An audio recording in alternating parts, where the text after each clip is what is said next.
Saudações, eu estou gravando este vídeo no sábado, neste sábado que está sendo publicado, agora são 9 horas e 43 minutos, e eu ainda vou postar esse vídeo, mas o que aconteceu? Eu tive um trabalho ontem e na minha cabeça daria tempo de preparar tudo para o espetáculo que fizemos à noite, mas aconteceu de eu lembrar do vídeo. Eu só parei na hora de sair para ir apresentar, fazendo um monte de coisa de produção. E a caminho eu lembrei que eu não tinha gravado o vídeo. E eu pensei, gravo quando eu chegar, geralmente por volta das 11. Mas acabou que ficamos lá um pouquinho conversando, interagindo com o pessoal, porque geralmente acaba a apresentação a gente foge. Cansados, né? Muita coisa assim, sempre fazendo. E aí eu falei, vamos ficar mais um pouco. Vamos. Eu e Marina ficamos. Chegamos em casa meia-noite, aí não deu. Eu vou fazer um vídeo aqui de um relato que eu nem escrevi, porque foi dessa noite. E eu queria ter escrito, mas eu não vou ter tempo. Eu tenho um trabalho hoje e eu tenho que produzir, não é produzir, mas o de hoje eu tenho que refazer muita coisa, instrumentos de fogo, espada que pega fogo e tal, tem que dar uma retocada, trocar o material, que é um material que é gasto, né? Corrente com bola de fogo, pós, que são as bolas assim, que ficam na ponta de... enfim, muita coisa. E não vai dar tempo de eu escrever, definitivamente. E é engraçado porque eu estava nessa experiência e eu estava tão lúcido e ciente de que eu estava lá. E eu estava conversando com pessoas que vivem lá. E em algum momento eu pensei, caramba, será que eu vou lembrar de tudo isso quando eu acordar, voltar para o corpo físico? E eu estava tão pleno da certeza de que eu lembraria, era indubitável que eu lembraria. Porque é como se fosse aqui, só que até mais nítido. Mas agora, isso foi mais ou menos no meio da noite, porque depois eu ainda tive outros sonhos que eu acho que foram projeções também. Mas aí eu não estava mais lúcido, eu vou comentar aqui o momento em que eu estava lúcido. Que é o que eu lembro. Se eu escrevesse, talvez eu lembrasse mais, puxasse mais, mas não vai dar tempo. Eu estava num contexto de aventura imerso. Imerso é aquela coisa de nem contestando a realidade, ela simplesmente existia. Eu tinha um amigo, ele era apaixonado por uma mocinha, uma moça lá. Esse amigo eu não conheço daqui, parecia ter 20 e poucos anos, a menina também. E ele queria ser aceito pela família dela, que parecia um tanto quanto snob, queriam pessoas mais nobres, sabe? Enfim, uma coisa assim. Esse era o contexto. E em determinado momento eu fiz algo para fortalecer a imagem dele. Eu escolhi, a família da menina parou com um carro imenso, parecia quase uma limusine. A menina estava conversando comigo. Eu tive duas escolhas para vocês verem como eu acho que essas cenas elas são montadas mesmo. Ou situações, não sei. Porque a moça, como meu amigo era tímido e não conversava, eu fui conversar com ela. Porque eu não sou tímido. E a moça era tão agradável, gentil, que pareceu que ela estava flertando comigo. E eu cheguei a considerar a possibilidade de, caramba, mas que moça agradável, né? Por que não?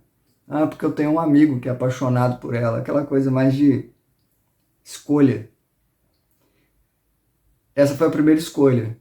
E eu resolvi que não, nem ia me enveredar nessa direção, não.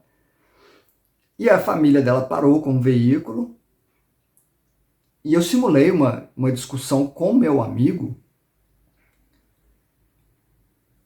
Para eu ser o cretino e ele se sobressair e ele entendeu um pouco a deixa do negócio, porque eu acho que ele sabia, não sei se eu estava fingindo ou não. Sei que ele respondeu poeticamente, de forma íntegra e não sei o quê. E aí a família da menina ofereceu carona para ele, falou, não, deixa esse cara aí, eu, o marginal. E ele foi. E eu fiquei satisfeito com isso de trabalho feito, né? Tipo, ei. E saí andando. Nesse momento, a minha lucidez foi para as alturas de, espera, eu estou fora do corpo. Eu posso fazer o que eu quiser. Essa frase sempre vem, acho que não só para mim, né? Acho que muitas pessoas que já tiveram essa experiência, acho que se identificam com essa frase. Eu posso fazer o que eu quiser. Que é escolher para que lado ir ou como interagir com as pessoas. Eu estava numa rodovia, parecia uma rodovia dessa cidade, andando, carros passando, e eu cheguei na borda, como se eu estivesse num viaduto. Eu cheguei na borda e não tinha nada do outro lado. Você via o céu, dava para ver o céu dessa estrada, né? Você viu o céu. E do outro lado é como se acabasse aqui, ó. Fosse céu, de baixo para cima também, tipo, céu. É como se fosse uma cidade que fosse um disco sustentado ali, muito grande. Eu não via o outro lado de onde acabava. Eu estava numa das bordas. E eu pensei, eu posso pular aqui e sair voando ou tentar, né, voar e ver onde isso dá, mas provavelmente eu vou acordar. Até já fiz alguns saltos loucos, assim, muito, muito altos, mas a emoção é tão real, é como se você estivesse pulando, é uma simulação extremamente sensorial. E aí eu ia acordar. Então eu resolvi explorar a cidade, andar pela cidade. Andei, vi pessoas passando por todo lado, no que parecia uma estação, tipo trem, alguma coisa assim, ou de embarque, né, de metrô. Na entrada eu estava vendo pessoas passando e eu abordei um senhor, educadamente, falando, olha, me desculpe interrompê-lo, mas eu estou fora do corpo. Eu posso acordar a qualquer momento, mas eu queria entender um pouco mais do funcionamento dessa realidade aqui. Desta realidade, né? Porque eu estava lá. Mas ciente de que é um lugar. Caramba, machuquei aqui, ó. Ontem, nem vi. Coloquei assim, doeu tudo. Mais do que aqui. Enfim, dessa realidade ciente que era uma de muitas. E eu queria entender aquela ali. Porque eles viviam lá, pareciam estar vivendo lá. E agora eu vou resumir dizendo o que eu lembro dessa conversa. E foi nesse momento que eu me questionei, depois de ter um bom bocado de informações, que eu pensei, eu vou lembrar de, claro que eu vou lembrar. Não tem como eu esquecer. Mas eu não lembro de tudo. Eu sei que teve muito mais. É como se fosse outro compartimento mesmo, não é o cérebro que está vivendo essa experiência. É o que eles chamam de paracérebro, que é um outro. E a transferência não aconteceu. Se eu escrevesse, talvez funcionasse mais, mas... Bom, dentre as argumentações que eu coloquei, foi se eles viviam lá trabalhando, tendo funções, né? E assim, eles chegaram a dizer, um cara, e depois até parou um outro perto, assim, que que sim, eles viviam ali, que ali era a realidade na qual eles estavam. E eu perguntei qual era a diferença, se ele lembrava de quando ele estava vivo, qual era a diferença, porque estando ali é tão, eu não posso dizer concreto, mas você toca as coisas, você precisa de algumas coisas, ou pelo menos acha que precisa, né? E ele me devolveu a pergunta, falando qual é a diferença, o que você acha de diferente? Qual você acha que é a resposta? E aí eu disse que a diferença provavelmente era que aqui a permanência era maior, no sentido de algum acontecimento, para esse acontecimento se transformar, demorava mais, tem um percurso maior, uma necessidade maior de argumentos, e argumentos no sentido da forma de funcionamento, né? De tempo de resposta das coisas. Ah, meu corpo passa mal, as células, não sei o que, tem que convencer, tem que ter todo um processo de cura que lá não tem. Lá, quer dizer, tem, mas é aquela questão psicológica, ou psicológico por ser psico, o lado espiritual, né, o corpo espiritual, o corpo da vontade, ele tem um poder maior. Então, lá tudo é mais fácil e modelável. Por mais que exista uma história continuada, ela muda muito mais em alguns aspectos de acontecimento e pode não mudar no sentido de rotina. As pessoas ficam na mesma rotina, mas em termos de acontecimentos contundentes que mexem com as pessoas, situações, elas vêm e vão com mais facilidade do que aqui. E ele disse, depois veio um outro cara, ele disse que era basicamente isso aí para ele. E depois veio um outro cara, disse que trabalhava na praia. E é meio estranho porque eu contesto tudo mesmo, né? Porque apesar desse papo que aconteceu, esse homem veio e disse que lá eles também sofriam coisas. Sim, que ele trabalhava na praia, foi um outro rapaz, como salva-vidas, e ele estava com as queimaduras, umas partes pretas, assim, cascas, como se fosse cascas no corpo, que sim.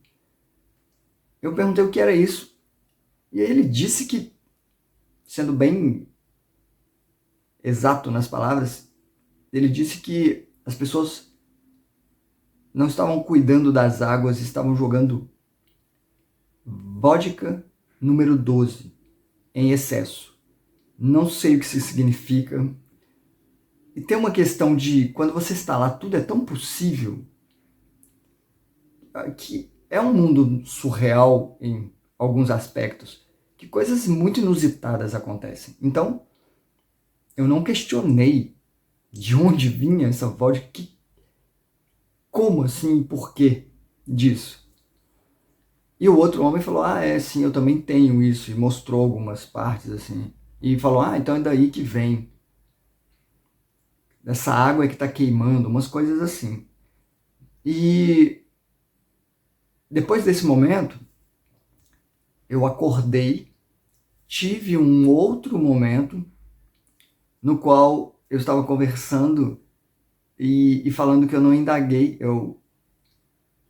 É como se eu tivesse acordado, mas eu não acordei. Eu estava conversando, acho que com a Marina, dizendo que eu conversei com um cara que estava morto e não perguntei para ele por que ele era um salva-vidas no mar de pessoas que já estavam mortas. Elas não podiam morrer de novo e nem se afogar. Nem isso eu questionei na hora. Me pareceu tão, mas tão real a situação ali. E é onde eu quero chegar com tudo isso. Eu acho até que vale a pena complementar aqui com um outro relato, só para deixar as datas. Hoje é dia 9 de novembro. E um outro relato aconteceu no dia 6 de novembro, no meio da semana, que eu estava numa experiência, ciente de que eu estava lúcido, fora do corpo. Eu tirei um ser que estava grudado em mim e falei, não, você vai sair. Nem era o boca de lampreia, abertão, assim, com os dentes cravados, não. Tem um que fica com a boquinha bem menorzinha, assim, ó, grudada, mas que ele tem, ele é rígido, duro, como se fosse um osso, puro osso. E dessa parte aqui, assim, dele, ela é mais projetada, né, porque ele tá chupando, mas não tem carne, ou não tem a sensação, né, não tem a representação disso. Eu coloco a mão, bato, é duro, e aí eu tiro, arranquei e falei, não, você não vai ficar aqui não. Esse tem voltado muito, umas 4 vezes eu já tirei ele. Às vezes eu não consegui também, mas dessa vez eu tirei. Falei, vou ficar aqui, não vou acordar, não vou acordar, não vou acordar. Vou tirar e comecei a movimentar energia para facilitar o processo, algo que eu comecei a me cobrar de movimentar energia lá para facilitar. Tirei o cara, e aí eu fui andando, e tinha um lugar muito sujo. É como se fosse uma laje. Eu sempre estou andando em cima dos telhados, né? Sou um parkourzeiro no astral. Parkour. E aí tinha um lugar meio sujo que eu estava descalço. Sempre quando tem umas larvas, algumas coisas pegajosas assim, eu estou descalço. É impressionante. Parece que eles induzem a isso. E aí meus pés ficaram pretos, completamente pretos, e eu subi na laje e falei, não, eu preciso tirar isso. Peguei uma madeira, um graveto, uma coisa assim, na laje, e estava limpando, tirei aquilo ali tudo. Eu tirei realmente, mas ficou um pouco assim, né, sujo, mas bem pouco. Não estava preto, preto mesmo, feito piche. E aí eu estava no alto desse lugar, apareceu um cara que tentou grudar em mim, tentou drenar energia, e eu falei, olha, volte para onde você veio, porque eu não vou poder te ajudar e eu não vou deixar que você grude em mim. E aí ele falou, não, eu não vou voltar para lá, não quero voltar para lá. E eu acho que de tempos em tempos eles saem, mas eles acabam voltando sim, mas quando eles escapolem, eles tentam drenar energia, sempre que eles conseguem escapulir. E aí, em algum momento, eles são puxados de volta, aquela coisa de não tem como fugir muito da sintonia que você está. E aí, estávamos no alto desse lugar, né? E acabava como se fosse era um fosso, mas era quadrado, mais retangular, na verdade, e ficava escuro. E eu falei, volta para lá. Como se tivesse aparecido um portal escuro do lugar dele. Eu falei, volta para lá, que é o seu lugar. Ou me deixa em paz, alguma coisa assim. Mas ele já estava tentando me segurar, alguma coisa assim. Me bateu uma loucura de pensamento de falar assim, eu não vou conseguir jogá-lo, porque ele está segurando em mim, grudado. Então, eu vou com ele. E aí eu segurei ele e pulei.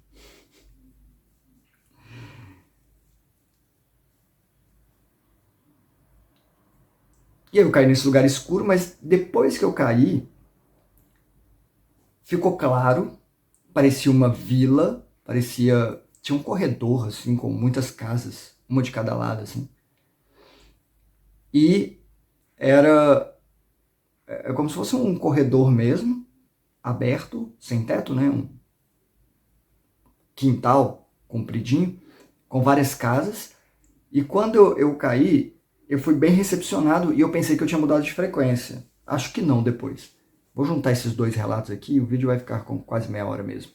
Ia fazer mais rápido, mas agora vai. Depois eu faço as coisas que eu tenho que fazer. Tenho que separar trilha sonora, tenho que editar trilha sonora para a apresentação que eu vou fazer hoje, de todas as partes. E eu tenho que ir para lá no fim da tarde. Mas enfim, vai dar tempo. Tem que dar. Eu fui bem recepcionado e pareciam pessoas boas E eu acho que houve a indução de que eles eram meus amigos, de que eu os conhecia de algum lugar. Então eu achei que eu tinha mudado de frequência. E aí eu expliquei o que tinha acontecido, falei o negócio dos pés, né? E aí o cara falou assim, não, sobe aqui sobe ali que eu vou te ajudar. E era como tinha um quintal, tinha o chão e tinha as paredes de cima e tinha um muro. Só que esse muro ele era mais largo, coisa de, sei lá, 40 centímetros. E eu subi e fiquei ali, deitei nesse muro, que era largo, a distância do corpo quase. E aí veio ele chamou ajuda e ele começou a passar a mão como se fosse para limpar meu corpo espiritual. Só que em determinado momento, aí teve uma conversinha assim de, não, tá, não sei o que, poxa, não, mas isso aí a gente livre e tal, sorrisos e tal.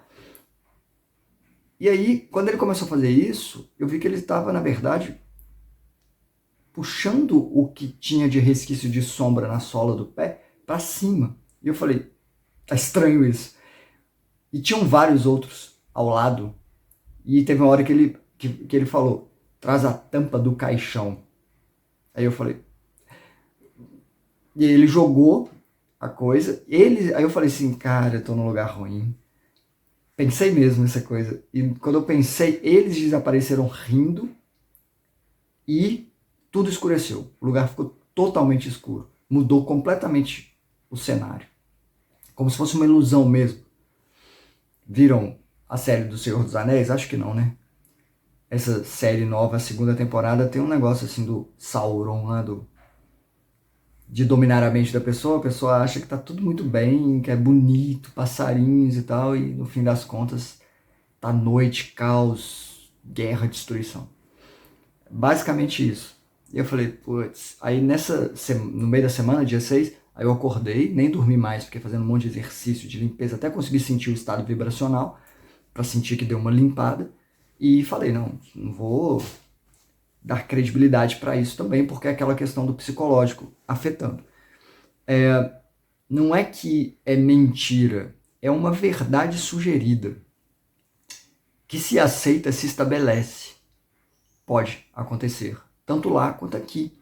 Eu acho que aqui, puxando para a primeira experiência, né, de hoje, vem muito isso da aceitabilidade, de como as coisas são. E aqui é como se fosse um treino para as coisas lá. Porque se a gente, já falei disso, né? Se a gente não tivesse esse arrasto, essa resistência para que as coisas mudassem, os nossos pensamentos se manifestariam, nossos anseios, né? Nossas emoções se manifestariam de imediato. E às vezes isso não é bom, porque não controlamos e temos sensações ruins. Tá aí, né? Todo mundo com ansiedade para provar. Aí, como demora, às vezes ela se dilui no meio do processo, ela perde força. Não é que não venha, na minha opinião, acaba vindo. E é claro, se você reforçar, ela não vai perder tanta força assim. Acho que ainda perde, mas ainda vai chegar com um impacto. Lá não, lá chega. Mas são realidades simuladas lá e aqui, na minha opinião. Porque essas coisas todas, que parecem meio loucura, quando você fala, tipo, no mar tá com, sabe, uma bebida, número 12, o que significa isso? São parâmetros ou são coisas que vêm da cabeça da pessoa, talvez signifique alguma coisa para ela, e isso afeta a realidade coletiva, porque ela é como se fosse um quadro, aquele exercício que as professoras fazem no início do ano, de cada um vai lá e faz um desenho, aí vem o outro e faz também. A gente está montando um cenário juntos. Algumas pessoas vão lá e apagam um do outro e fazem um complemento, outras mantêm, outras usam aquela parte. É uma árvore, a pessoa vai lá desenhar uma maçã. Já viram esse exercício? É mais ou menos isso, na minha opinião. Então, não é que não é real, é até mais real do que aqui, na minha opinião, até por causa da lucidez lá, que fica, às vezes, muito alta. Mas, eu acho que as pessoas deveriam tomar cuidado com o que elas acreditam. Eu vejo muitos projetores astrais convictos de que eles estão trazendo a verdade para cá, que eles estão falando isso ou aquilo, que eles escutaram, que disseram para ele, ou eles ou ela, né?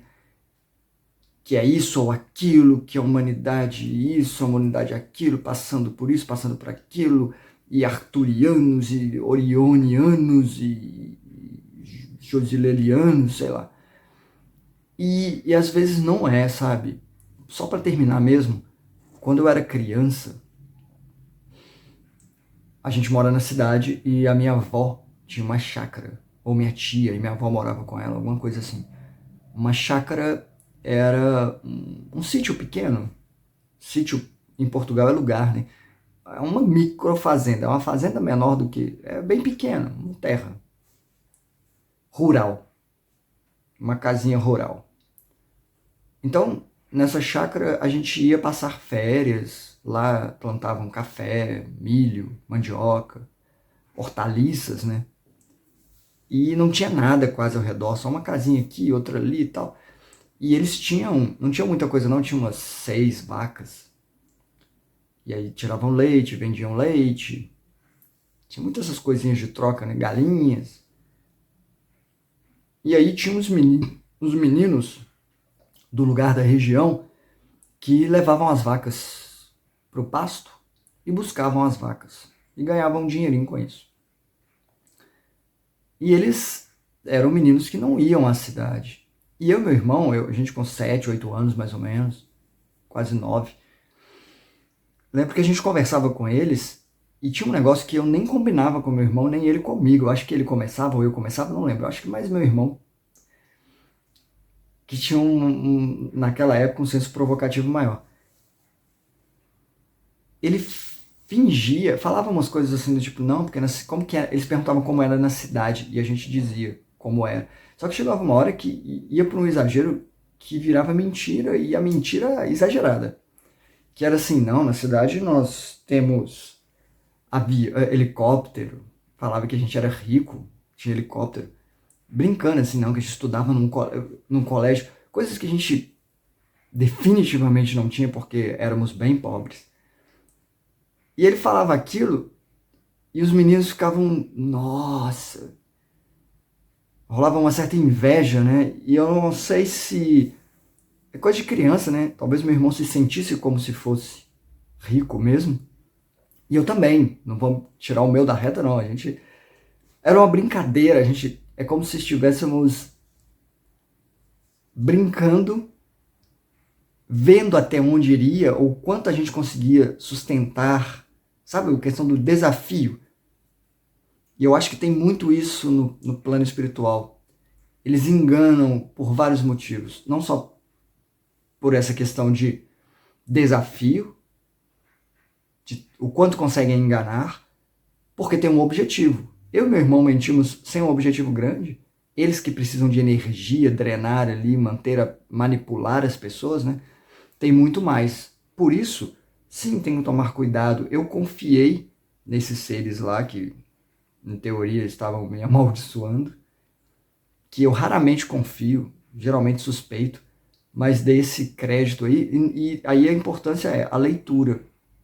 Eles pareciam gente boa no sentido de sorrisos e tal, mas olhando bem, repensando, né? Não tinha aquela sensação de amor e segurança. Eu acho que isso dá para perceber. Temos sempre que ficar atentos a isso e mesmo isso suspeitar. Porque é aquilo que eu falo, se for alguém bom, não vai se importar de você suspeitar. Se você questioná-lo. Se houver uma repreenda, nem sei se existe essa palavra, estão tão exausto. Repreensão, né? Sei lá.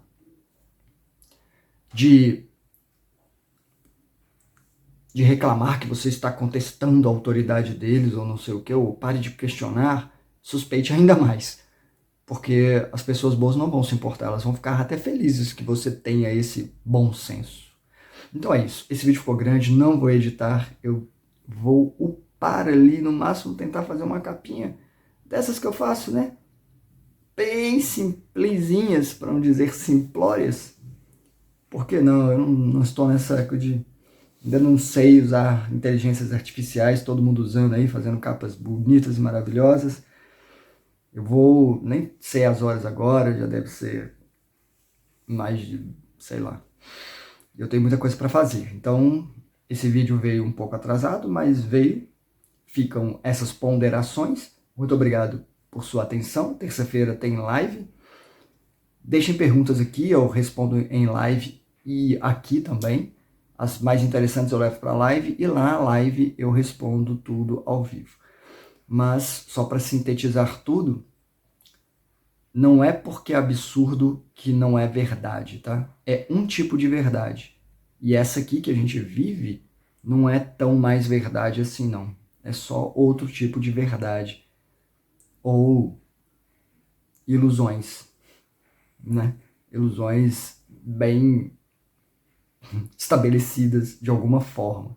Porque verdade, verdade mesmo, está tão lá fora e eu acho que nós nem temos formas lá fora, nessa verdade maior.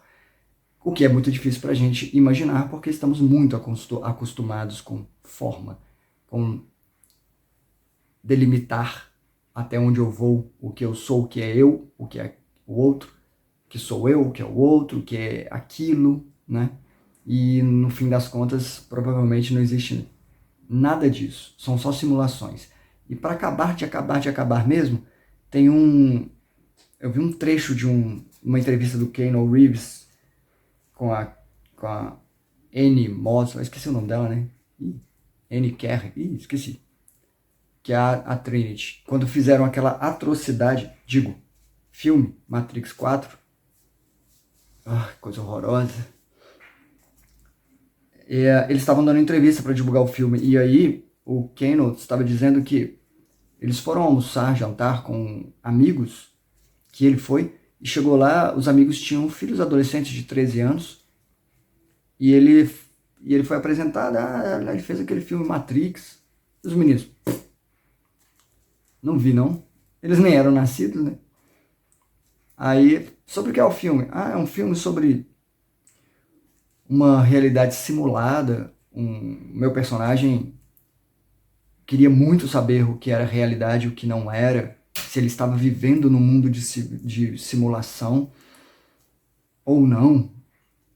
E aí as crianças ou os adolescentes lá, né, ou pelo menos um deles, perguntou: por quê? Por que a necessidade de saber? E aí ele ficou meio chocado assim, choque de gerações, né? E pensando um pouco, para quem está jogando muitos jogos virtuais e coisa do tipo, eu acho que está indo um pouco além, até filosoficamente falando. O que importa se isso é uma simulação? Qual é a origem disso tudo, né? Se o mais importante talvez seja a experiência ou vencer a experiência. Talvez saber que é uma ilusão ajude nesse processo de transcender, mas eu acho que o que eles quiseram dizer é que o processo vai acontecer naturalmente. Entende? E é isso, talvez, não sei. Depois eu desenvolvo melhor essa ideia, porque não sei se eu comentei, mas tô bem cansadinho, cansadinho esse fim de ano. Muito obrigado por sua atenção. Nos vemos na semana que vem. Hasta.